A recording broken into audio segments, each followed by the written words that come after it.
The sight behind my eyes then sees that there is no unknowns, only an I don't know. I can find no secrets unreachable, only I see those who refuse to reach. There is no darkness, only there are those who've lost their light. At the end of my journey, I grew tired. The world had lost its spark. This dungeon of the demiurge was no longer a place I sought to stay.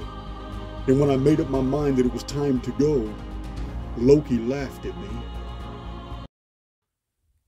In those chaotic years, after the sky fell, the waters of the firmament were still gathered in some areas.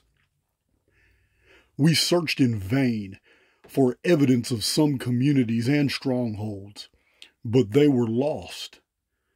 Survivors took good stone and brick from the emptied cities and built homes and walls to keep strangers out as food became scarce. When the sky fractured, it fell in pieces like giant shards of ice, and the springs of the deep became rivers that softened the earth with their flooding. Many died when the sky fell, and the opportunity for murder was gained by those who took advantage. We had abandoned the valleys.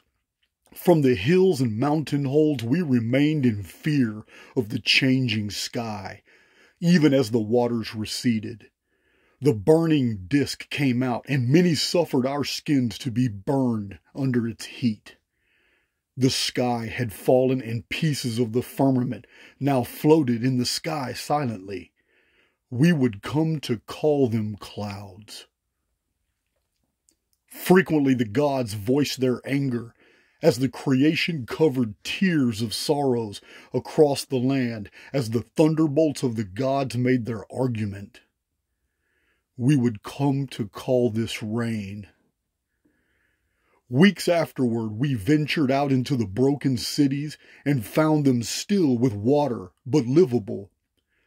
Hunger drove us to explore, and we were satiated as we happened upon the animals dying in their thousands. We took notice the scarcity of breath, that we could hardly draw in air, but the animals suffocated, and we cut and dressed them for months on after. Decades passed, and our breath remained difficult, and we saw that our newborns were small and different. They grew to be much shorter in stature, but in all other aspects they were our offspring. They were not short of breath, and they moved with agility and endurance that we no longer possessed. 2 centuries passed, and our smaller offspring multiplied rapidly against us. Decade by decade, we died off as they grew in uncountable numbers. The 3rd generation were so small when they grew to adulthood that they would call us godparents, elders, and titans. Though the red sky dragon had broken our world, the great mothers led us into the next. We followed their instruction, were healed by their sciences, and the goddess nurtured those of us who had survived the dying times. This world was strange to those of us who remembered the life we lost. Our engines and trains, our conveyances, power stations, they were all gone. But we still had engineers alive who helped construct new devices to make life easier. Our children and their even smaller offspring listened to our stories of the old world we had lost with interest, but they couldn't imagine the scope of the losses, unable to envision cities that teemed with millions. We realized that they regarded us as relics of a world they never knew. It was 1.5 centuries before the peace was broken. Some of the elder titans among us had been feeling the prejudice as we were ostracized from the community. Others had already gone in a self-imposed exile, and from time to time we received tidings of their fate, as they had run afoul of other groups of smaller humans from far-off tribes. A small minority of our kin raged against these injustices and met a violent end as our own grandchildren summoned war bands and hunted them to death.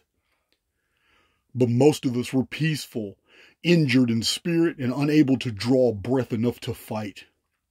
Councils were held, generals and chieftains sent envoys to our keeps and our caves, and we were informed of our banishment.